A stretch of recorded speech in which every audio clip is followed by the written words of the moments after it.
Selamat malam pemirsa, polisi memburu tersangka yang diduga pemasok narkoba untuk drummer J-Rocks.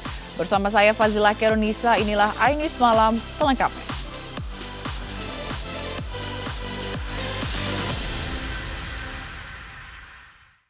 Empat orang meninggal dunia dan beberapa lainnya luka-luka dalam tabrakan beruntun yang terjadi di ruas tol Cipali Majalengka, Jawa Barat, Minggu siang. Kecelakaan melibatkan sebuah bus, truk, dan mobil travel. Barusan Laka Widya. Kecelakaan maut kembali terjadi di ruas tol Cipali Majalengka, Jawa Barat, tepatnya di kilometer 150 jalur Jakarta ke Cirebon. 4 orang meninggal dunia dalam tabrakan beruntun yang melibatkan sebuah bus, truk, dan mobil travel. DKM. Bangkai kendaraan langsung dibawa ke posko patroli Jalan Raya Kertajati Majalengka, Jawa Barat. Menurut Kasat Lantas Polres Majalengka AKP Luki Martono, kecelakaan terjadi akibat bis salip ke kiri dan menabrak tronton yang berhenti, lalu terbalik dan ditabrak mobil travel dari belakang. Kasat Lantas juga mengatakan 4 korban meninggal merupakan penumpang bis. Nah, akibat kejadian laka ini, ada 4 korban meninggal. Dari kendaraan apa tuh? Dari kendaraan bis. Kemudian luka berat 3 dan luka ringan 7. Itu semuanya dari kendaraan bis. Sementara itu 4 korban meninggal dibawa ke RSUD Arjawinangun Cirebon. Korban luka dibawa ke Rumah Sakit Mitra Plumbon Cirebon. Dari 4 korban meninggal, 1 korban yang sudah teridentifikasi adalah supir bis. Korban diantar oleh pihak jalan tol sekitar jam 3 ya, jam 3-an. Ada 4 jenazah. Dari 4 jenazah itu baru 1 yang teridentifikasi. Yang 3-nya kita masih menunggu. Yang 1 itu siapa, Dok?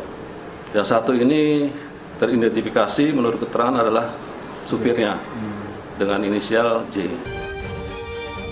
Diduga tabrakan beruntun akibat supir bis berkendara dalam kecepatan tinggi.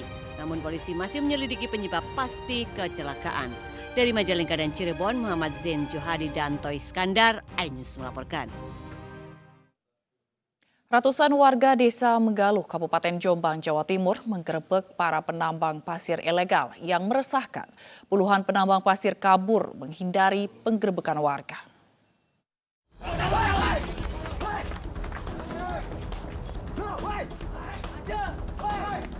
Puluhan penambang pasir liar lari tunggang langgang saat digerebek warga desa Megaluh, Kabupaten Jombang, Jawa Timur.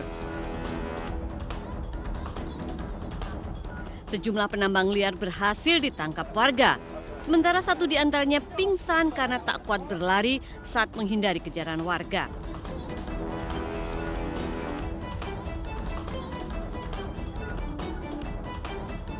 Dalam penggerebekan ini, warga juga berhasil mengamankan sejumlah truk yang hendak mengangkut pasir. Warga mengaku sengaja menggerebek aktivitas para penambang pasir liar karena sudah meresahkan. Menurut mereka, aktivitas penambangan pasir di tanah milik pemerintah akan dapat merusak lingkungan. Sebenarnya tuntutan warga itu cukup senang saja, mau penggalian pasir ilegal dihentikan, yang itu saja. Tapi sementara ini dari tahun ke tahun, berhentinya cuma hanya sebentar saja, akhirnya berbuka kembali. Sudah dilaporkan ke aparat terkait? Saya kira pihak aparat mungkin sudah yang lama karena sudah ada perjanjiannya.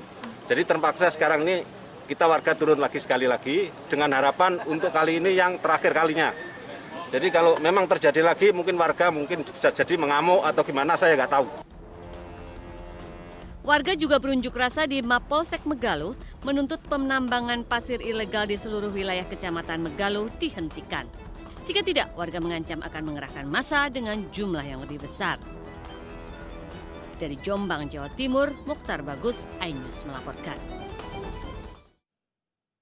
Angin puting beliung melanda permukiman warga di Kecamatan Bengkong, Batam, Kepulauan Riau. Akibatnya puluhan rumah dan kios milik warga rusak.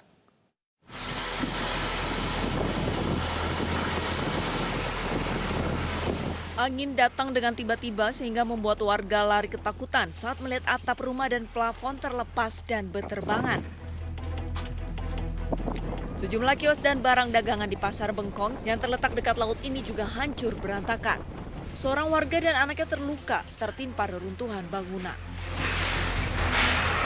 Suara hujan, saya keluar, lupa angin itu dari depan rumah, saya tutup pintu lalu merobos dan atap tuh langsung nimpa kepala saya. Pelapon nimpa kami. Kami sampai minta tolong tapi mungkin nggak ada yang dengar Pak.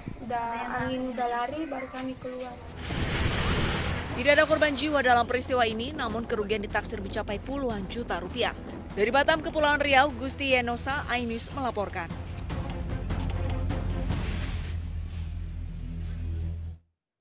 Kebakaran melanda permukiman warga di kawasan Taman Sari, Jakarta Barat. Akibat peristiwa ini, 5 bangunan ludes terbakar, sementara polisi masih selidiki penyebab kebakaran.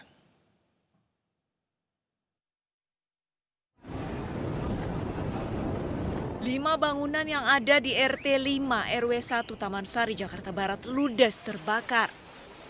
Kencangnya tiupan angin dan bangunan yang terbuat dari kayu menyebabkan api dengan cepat membesar dan merambat ke bangunan lain. Api pertama kali terlihat dari salah satu rumah kos-kosan. TNI dan Polri terpaksa mengusir warga yang berkerumun lantaran mengganggu petugas melakukan pemadaman. Di kosan sini juga ada api. Tahu saya pas udah gede saya kongos sini. Di situ pas gang sini nih, udah gede. Panik apa? Hah? Ya saya mau ngambil apa sih ini udah pada gede begitu, sebenarnya saya udah keluar aja mendingan lah. Api berhasil dipadamkan selama 2 jam setelah 19 unit pemadam kebakaran Jakarta Barat dikerahkan ke lokasi. Penyebab kebakaran masih diselidiki, sementara kerugian akibat dari kebakaran ditaksir mencapai ratusan juta rupiah. Dari Jakarta, Miftahul Ghani, iNews melaporkan. Polisi baru akan menyelidiki kebakaran gedung Kejaksaan Agung di lokasi kejadian besok. Sementara pihak Kejagung memastikan seluruh berkas perkara umum dan khusus aman dari kebakaran.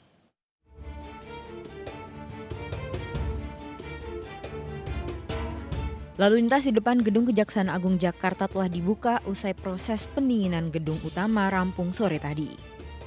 Jalan Panglima Polim dan Jalan Sultan Hasanuddin yang sempat ditutup kini telah dibuka dan dapat dilalui kendaraan termasuk Transjakarta.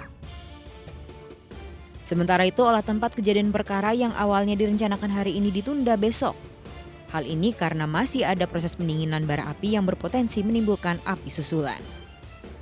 Polisi telah memeriksa 15 saksi atas kebakaran yang menghanguskan gedung utama Kejagung. Selain itu, rekaman kamera pengawas juga telah diamankan untuk menggali penyebab kebakaran. Ada dari Pamdal, ada dari pekerja yang ada di sini, juga ada dari pihak internal Kejaksaan Agung untuk mengetahui blueprint bangunan dan lain sebagainya yang itu dibutuhkan dalam pemeriksaan oleh Puslapfor. Di sisi lain, pihak Kejagung memastikan tidak ada berkas pidana umum dan khusus yang terbakar saat kejadian. Gedung utama ini tidak menyimpan berkas yang ada kaitannya dengan penanganan perkara, baik itu tindak pidana khusus yang dalam hal ini tindak pidana korupsi maupun tindak pidana umum. Sehingga terhadap berkas perkara yang terkait dengan penanganan tindak pidana korupsi 100% aman. Ruang Kejaksaan Agung pun ludes terbakar, tak ada yang tersisa. Selain ruang kerja unsur pimpinan, di gedung utama juga menjadi tempat kerja bidang intelijen dan bidang kepembinaan. Untuk sementara seluruhnya akan berkantor di Badan Diklat Kampus A Ragunan dan Badan Diklat Gedung B di Ceger. Dari Jakarta, Tim Liputan iNews melaporkan.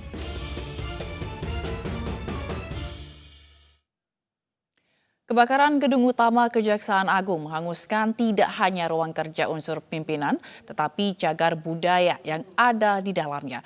Bahkan Koordinator Masyarakat Anti Korupsi mengatakan ada kemungkinan kebakaran menghilangkan sejumlah bukti tambahan atas kasus yang tengah berjalan.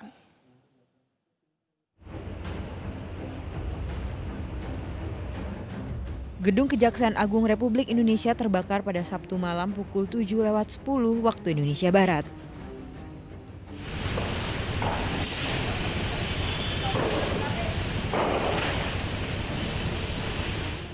Api menjalar ke seluruh lantai gedung.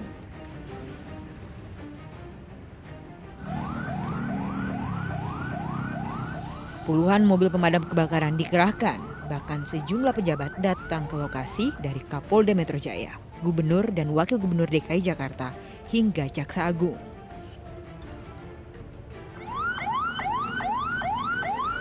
Petugas juga mengevakuasi 25 tahanan dari Rutan Salemba Cabang Jaksa Agung ke Rutan Salemba Cabang Kejaksaan Negeri Jakarta Selatan. Selain itu, jalan di sekitar Kejagung pun ditutup untuk mempermudah proses pemadaman hingga pendinginan. Kebakaran gedung utama ini pun mendapat sorotan karena sejumlah perkara tengah berjalan seperti kasus Jaksa Pinangki dan Joko Chandra. Koordinator Masyarakat Anti Korupsi mengatakan Jaksa Pinangki pernah berkantor di lantai 3 gedung yang terbakar. Hal ini akan mempengaruhi bukti tambahan dari ruang kerjanya. Jadi yang terbakar itu relatif hanya bersifat administrasi. Yang ketiga, hanya begini aja, agak disayangkan terkait dengan keberadaan fungsi CCTV yang itu rekaman-rekamannya pasti ada kegiatan-kegiatan. Yang terkait dengan Joko Chandra adalah di mana oknum Jaksa Pinangki yang sudah ditetapkan tersangka itu kan pernah menerima tamu saksi-saksi yang berkaitan dengan perkara Joko Chandra. Hanya itu aja, hanya sekunder sih sebenarnya. Sementara itu, Komisi 3 DPR RI meminta aparat penegak hukum bergerak cepat, menginvestigasi guna mengetahui penyebab kebakaran. Ya, itu juga sangat kita sayangkan ya. Kantor kejaksaan ya sebagai objek vital ya seharusnya dilengkapi dengan security ya dalam hal-hal seperti itu ya. Sehingga tidak harus menunggu mobil pemadam kebakaran yang memang juga agak sedikit lama baru tiba, sehingga api begitu cepat menjalar ya dari lantai ke lantai dan sebagainya. Nah, saya kira ini menjadi perhatian kita juga ya. Diketahui Gedung Bundar yang merupakan kantor dari Jaksa Agung Muda Tindak Pidana Khusus dan berkas perkara tersimpan berbeda dengan gedung utama, serta berbeda pula dengan rumah tahanan. Jarak antara gedung utama dengan gedung Bundar kurang lebih 300 meter. Sementara jarak rumah tahanan cabang Salemba sekitar 200 meter dari gedung utama. Sehingga Kejagung memastikan seluruh berkas perkara baik umum dan khusus aman dan telah tersimpan dalam bentuk digital. Sementara itu, gedung utama Kejagung masuk dalam cagar budaya, sehingga renovasinya akan berkoordinasi dengan pemerintah daerah. Tim Liputan iNews melaporkan.